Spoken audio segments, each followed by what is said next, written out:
Bismillahirrahmanirrahim. Assalamualaikum warahmatullahi wabarakatuh. Salam sejahtera tuan-tuan dan puan-puan yang saya hormati.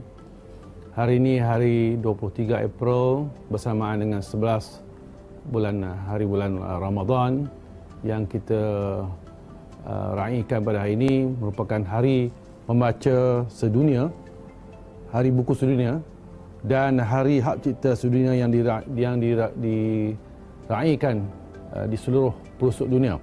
Sebenarnya itu saya juga telah membaca sebuah buku yang saya rasa patut tuan-tuan baca juga, mengangkasakan modal insan, isu dan cabaran, yang ditulis oleh pensyarah-pensyarah Universiti Pahang, Malaysia. Dan buku ini merupakan kertas kerja yang dibentangkan semasa dia punya pembentangan di Universiti Pahang, Malaysia. Jadi saya membaca buku ini, saya rasa saya tertarik dengan isi kandungan yang telah dibentangkan. Rata-rata pembentang telah membentangkan tentang isu cabaran modal insan. Tuan-tuan sedia maklum bahawa pengurusan modal insan merupakan satu pengurusan yang agak mencabar. Kita kena nak menguruskan manusia yang berbagai peringkat ilmu, umur dan taraf akademik. Jadi ia memerlukan kepahaman yang baik supaya kita dapat menguruskan modal insan di satu tempat itu dengan lebih baik. Jadi apa yang ditulis dalam buku ini yang diterbitkan oleh Universiti Malaysia Pahang, dia telah membincangkan tentang beberapa aspek. Satu, untuk mengangkasakan modal insan, maksud dia untuk menaikkan martabat modal insan dari segi politik, pengurusan, peranan wanita dalam pembangunan segi ekonomi dan keusahawanan, dan peranan kerajaan macam mana nak membangunkan modal insan. Jadi kita tahu bahawa Malaysia merupakan negara yang memberi peruntukan tinggi dalam bidang pendidikan, iaitu pembangunan insan kita. Kalau dibandingkan dengan negara maju, sebab mereka telah mencapai tahap yang lebih tinggi, dia tak memerlukan pembangunan modal insan. Tetapi Malaysia masih lagi menitik beratkan untuk membangun modal insan kita. Beberapa dari segi peruntukan yang diberikan, saya rasa yang paling tinggi lah selain daripada Kementerian Pertahanan ataupun Kementerian Kesihatan. Dan juga kita dalam buku ini juga menerangkan kualiti kehidupan seseorang, integriti modal insan dalam pengurusan dan mengangkasakan jati diri dan identiti diri. Saya tertarik dengan satu kertas kerja yang dibentangkan oleh Nur Najihan Jaafar, pensyarah di UPM, di Universiti Pahang, Malaysia, tentang kepimpinan ideal dan pembangunan modal insan, sorotan kepimpinan Rasulullah SAW. Dari satu paper ni saya rasa memanglah kita tak payah kita ragui, memang kepimpinan Rasulullah merupakan cara memperkasakan modal insan. Dia mendidik bukan setakat untuk menjadi manusia yang berjaya di dunia, malah untuk mendidik manusia untuk berjaya di akhirat. Itu satu paper yang saya rasa dalam buku ini menerangkan kepimpinan Rasulullah merupakan satu pemimpin yang boleh kita contohi dalam untuk membangunkan modal insan daripada sejak lahir hingga dah ia ke liang lahat. Itu merupakan satu model yang kita rasa yang tak dapat kita petikaikanlah. Dan saya juga tertarik juga dengan satu bab tentang pembangunan wanita dalam pembangunan modal insan di Malaysia. Jadi kita tengok Malaysia pun dah mertabatkan kaum wanita setaraf dengan kaum lelaki dalam apa segi pun, baik dari segi pekerjaan ataupun bidang-bidang lain. Hatta dalam bidang politik pun kita telah melihat bahawa timbalan Perdana Menteri kita pun pernah baru ini telah disandak oleh seorang wanita. Dan juga tentang pembangunan ekonomi, macam mana kerajaan membantu modal insan yang memerlukan bantuan, B40, M40 dan sebagainya. Dalam kes ini kita juga nak merancang macam mana kita nak membangun rakyat di Malaysia ni daripada setiap bidang ataupun taraf manusia itu untuk menaikkan pendapatan si rumah. Jadi ini merupakan satu isu yang agak mencabar bagi kerajaan dalam membantu rakyat untuk mendapatkan tahap penghidupan yang lebih tinggi. Dan tentang konsep personality dalam ciri-ciri pekerja itu amat penting. sebab dalam isu-isu ini ramai di pihak industri memerlukan modal insan yang bersifat holistik, bukan setakat mereka memiliki kelulusan seperti ijazah, masters dan PhD, tetapi mereka juga memerlukan soft skill yang mana dapat membantu mereka dalam kejayaan mereka. Selain daripada itu juga mereka kena memerlukan skill-skill yang lain daripada skill yang mereka ada. Contohnya kalau dia bidang pertanian, maybe dia memerlukan bidang IT untuk membantu kejayaan mereka. Itu yang diterangkan dalam satu paper yang telah dibentangkan oleh Encik Rosli Haji Ahmad. Dan berbagai lagi yang kertas ni, saya rasa buku ni sangat tertarik sebab dia dibentangkan oleh more than 13 orang pensyarah. Jadi ia memberikan satu gambaran yang lebih baik macam mana kita nak mentabakkan modal insan. Dari segi konteks kerajaan pula, dia macam-macam kerajaan telah buat rentetan daripada cabaran untuk nak merealisasikan visi misi kerajaan daripada zaman dahulu hinggalah sekarang. Contohnya kita buat perjuangan wawasan 2020.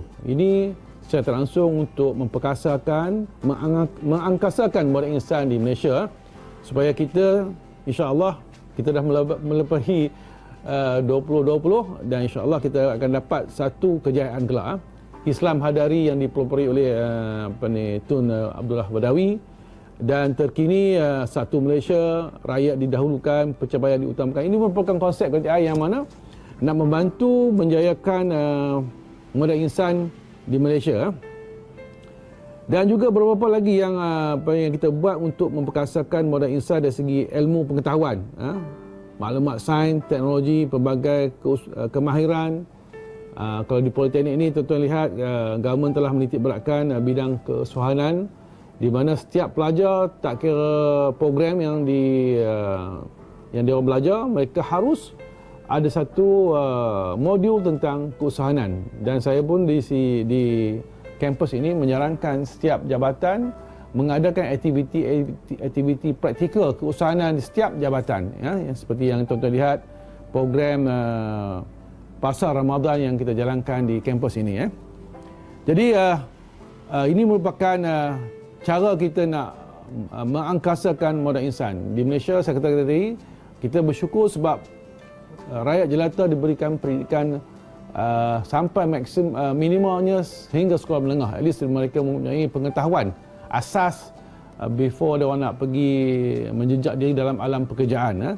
Tapi saya rasa ramai rakyat Malaysia telah pergi ke tahap yang lebih tinggi, iaitu tertiary level di tempat pengajian tinggi untuk mendapatkan ilmu. Dengan ada ilmunya, saya rasa mereka akan berjaya mendapat pendidikan yang lebih dan memajukan mereka dalam bidang kejayaan mereka.